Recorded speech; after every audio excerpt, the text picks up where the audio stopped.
ಶಕ್ತಿಸೌಧದ ಹೊರಗೆ ಕೋಲಾಹಲವೇ ಸೃಷ್ಟಿಯಾಗಿತ್ತು. ಜಯದ ಸಂಭ್ರಮದಲ್ಲಿ ಮೊಳಗಿದ್ದ ಅದೊಂದು ಸದ್ದು ಪ್ರಶ್ನೆ ಹುಟ್ಟುಹಾಕಿತ್ತು. ಇದೀಗ ಅದೇ ವಿಚಾರ ಜಟಾಪಟಿ ಸೃಷ್ಟಿಸಿದೆ.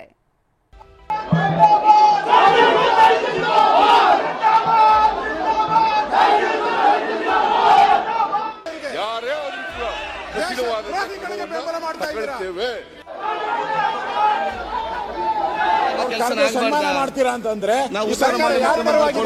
ರಾಜೀನಾಮೆ ಕೊಡಬೇಕು.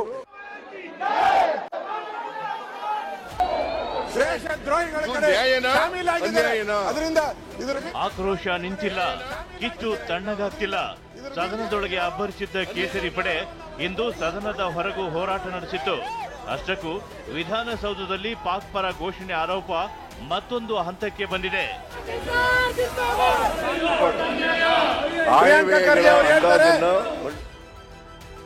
ಪಾಕ್ ಪರ ಘೋಷಣೆ ಆರೋಪ, ರಾಜ್ಯಪಾಲರಿಗೆ ಬಿಜೆಪಿ ದೂರು. ತನಿಖೆ ಚುರುಕುಗೊಳಿಸಿದ ವಿಧಾನಸೌಧ ಪೊಲೀಸರು. ರಾಜ್ಯಸಭೆ ಚುನಾವಣೆ ಫಲಿತಾಂಶದ ಬಳಿಕ ಸಂಸದ ನಾಸಿರ್ ಹುಸೇನ್ ಬೆಂಬಲಿಗರು ಪಾಕ್ ಪರ ಘೋಷಣೆ ಕೂಗಿದ್ದಾರೆ ಅಂತ ಬಿಜೆಪಿ ಆರೋಪಿಸಿತು.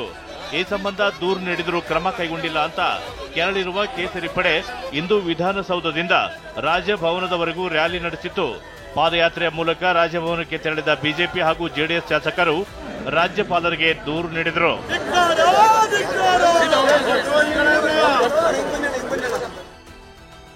ಜನರ ಕಣ್ಣಿಗೆ ಮಣ್ಣೆರಚುವಂಥ ಕೆಲಸವನ್ನ ಈ ಪಾಪಿ ಸರ್ಕಾರ, ಕಾಂಗ್ರೆಸ್ ಸರ್ಕಾರ ಮಾಡ್ತಾ ಇದೆ. ಇದನ್ನ ಒಂದು ನಿಮಿಷನೂ ಕೂಡ ಅವರ ನೈತಿಕ ಅಧಿಕಾರ ಇಲ್ಲ. ಮುಖ್ಯಮಂತ್ರಿಗಳು ರಾಜೀನಾಮೆ ಕೊಡಬೇಕು. ಬೇರೆ ಯಾರೇ ಮುಖ್ಯಮಂತ್ರಿ ಇದ್ದಿದ್ರು ಇಷ್ಟೊತ್ತಿಗೆ ರಾಜೀನಾಮೆ ಕೊಟ್ಟು ಮನೆಗೆ ಹೋಗ್ತಾ ಇದ್ರು. ರಾಜಕಾರಣ ಒಂದು ಕಡೆ ಆದ್ರೆ ಪೊಲೀಸರು ತನಿಖೆ ಚುರುಕುಗೊಳಿಸಿದ್ದಾರೆ. ಘೋಷಣೆ ಕೂಗಿದ ವೇಳೆ ಸರಿಯಾದ ದೃಶ್ಯಾವಳಿಯನ್ನ ಎಫ್ಎಸ್ಎಲ್ಗೆ ರವಾನಿಸಿದ್ದಾರೆ. ಆ ವರದಿಗಾಗಿ ವೇಟಿಂಗ್ ಮಾಡ್ತಿದ್ದಾರೆ. ಅಷ್ಟಕ್ಕೂ ಎಫ್ಎಸ್ಎಲ್ ಟೀಮ್ ಹೇಗೆ ಪರಿಶೀಲನೆ ನಡೆಸುತ್ತೆ ಅನ್ನೋದನ್ನ ನೋಡಿದ್ರೆ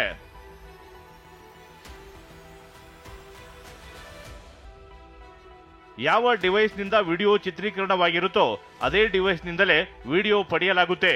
ಅದಕ್ಕೆ ಮದರ್ ವಿಡಿಯೋ ಎಂದು ಕರೆಯಲಾಗುತ್ತೆ. ಆ ವಿಡಿಯೋ ಟ್ಯಾಂಪರ್ ಆಗಿದೆಯಾ ಎಂದು ಪರಿಶೀಲಿಸಲಾಗುತ್ತೆ.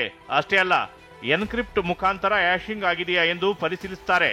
ಬಳಿಕ ಲಿಪ್ ಸಿಂಕ್ ಪರಿಶೀಲನೆ ಹಾಗೂ ಎಐನಿಂದ ವಿಡಿಯೋ ಮಾಡಲಾಗಿದೆಯಾ ಅಂತ ಕೂಡ ಪರೀಕ್ಷಿಸಲಾಗುತ್ತೆ.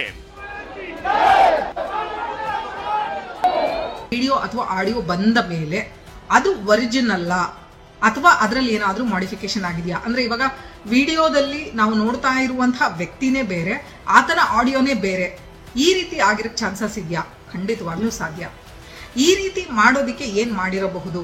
ಒಂದು ಓವರ್ ರೈಟ್ ಮಾಡಿ, ಅಂದ್ರೆ ಅದಕ್ಕೆ ಬೇರೆ ಒಂದು ಸಾಫ್ಟ್ವೇರ್ ಅನ್ನ ಉಪಯೋಗಿಸಿ ಅಲ್ಲಿರುವ ವ್ಯಕ್ತಿಯ ಚಿತ್ರಕ್ಕೆ ಬೇಕಾಗಿರುವಂತಹ ಆಡಿಯೋವನ್ನ ಮಾಡಿಫೈ ಮಾಡಿ ಹಾಕಿರಬಹುದು.